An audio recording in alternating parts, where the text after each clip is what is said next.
Hi friends, welcome to my channel. ఈరోజు మన recipe మురుకులు. అందుకు 3 కిలోల బియ్యం పిండి, పసుపు, కారం, ఉప్పు మీకు సరిపోయేటట్టు వేసుకోండి.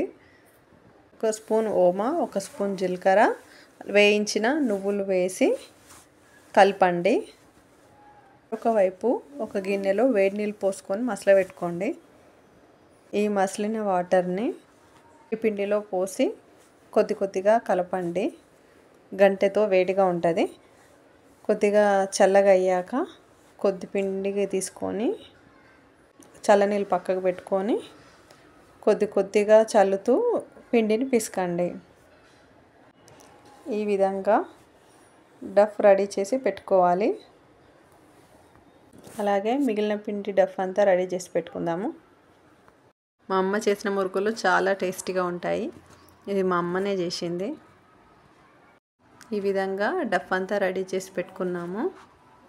ఇప్పుడు ఒక బాండీలో ఆయిల్ వేసి మురుకుల మెషిన్లో పిండి వేసి పెట్టండి. కొందరేమో డైరెక్ట్ ఆయిల్లో వేస్తారు.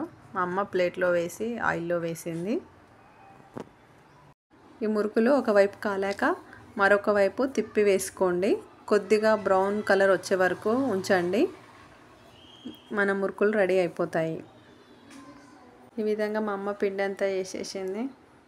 మా ఛానల్ మీకు నచ్చినట్లయితే లైక్, షేర్, సబ్స్క్రైబ్ చేయండి. Thank you.